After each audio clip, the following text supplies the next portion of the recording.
Sometimes, in order to find something truly remarkable, one has to journey to places not otherwise worth remarking upon. North of Leyawin, overlooking the Lower Niben River, perched above its western bank, lies the village of Borderwatch. Border, of course, referring to the division between Elsweyr and Cyrodiil, with the town being a sort of feline enclave in the Imperial Capital province. As such, Borderwatch is inhabited entirely by Khajit and their small flock of wool sheep. Each morning and evening, the town's residents gather for meals and drinks at the town's eponymous tavern, the Borderwatch Inn. Stepping inside, we are met by a rustic, if not charming, scene. Raw stone and wood, that's the aesthetic of the inn and the town itself. Bar on the right, rooms on the left, common area in the back. Simple enough. You won't find any significant Khajiti influence in any of the architecture, but of course, you will find what appears to be an excessive amount of barrels of ale. Step to the back and find yourself a cozy place to sit and contemplate before the town's residents descend on the now peaceful dining area.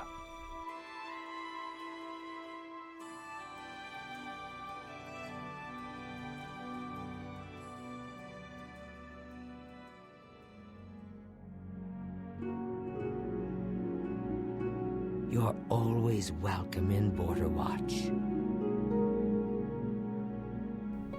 The inn is staffed solely by one Sathasa, a lovely woman who provides beds, food, and drink for travelers and locals alike.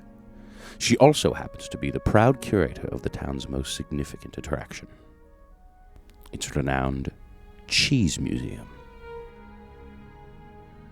Yes, that's correct. A renowned cheese museum in this inn, in this town, on this border. According to Sathasa, she has collected cheeses from all over Tamriel, including the rare Oroy cheese, which has to be kept under lock and key, as the smell alone would, quote, draw rats for miles.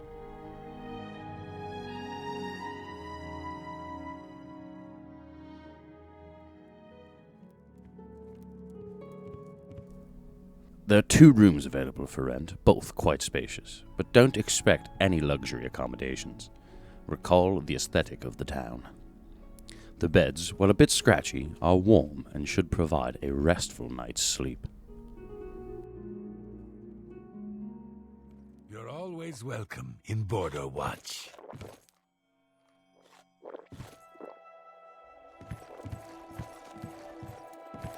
Welcome to Borderwatch. You're always welcome in Borderwatch.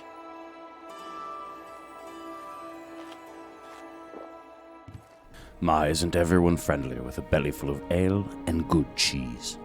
As mentioned earlier, the inn can be a bit noisy when all the residents are inside for a drink, or several.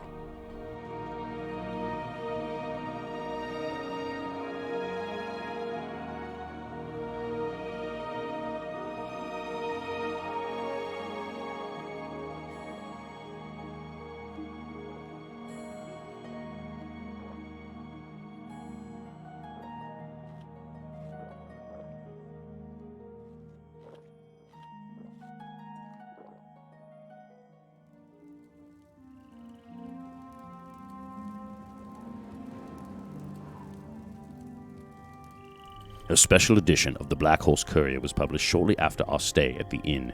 It reads as disconcerting, to say the least. The text is as follows. The quiet life of the idyllic Borderwatch community was shattered recently by a meteorological phenomenon local experts are unable to explain. On an otherwise normal day, the skies above the small village suddenly darkened, and burning dogs rained down from the heavens. The carnage was terrible, according to witnesses. Charred dog carcasses littered the village, and the smell alone was enough to drive many residents into their homes.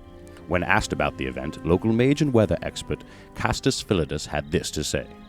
There seems to be no precedent for this in all of Tamrielic history. While there have been stories of insects, frogs, and the occasional wayward mage crashing to the earth, I've never encountered tales of burning dogs raining from the skies. It is possible that the dogs were the part of some mage's experiment with summoning gone bad, or perhaps the dogs were swept up in a great wind and hurled into the sky. This might explain the dogs falling onto the unfortunate Borderwatch community. Of course, that still doesn't explain why they were on fire. While the experts seem puzzled, the residents of Borderwatch see only one explanation.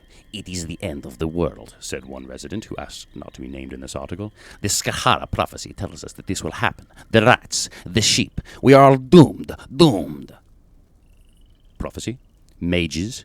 Freak weather occurrence? We may never know, and the small village of Borderwatch will definitely never be the same.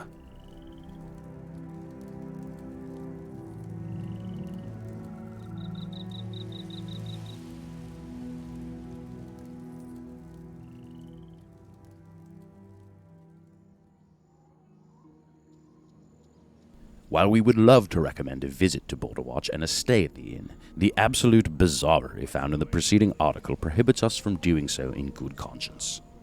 Please enjoy this imagery of the inn in a less, apocalyptic climate in lieu of a visit, at least for now.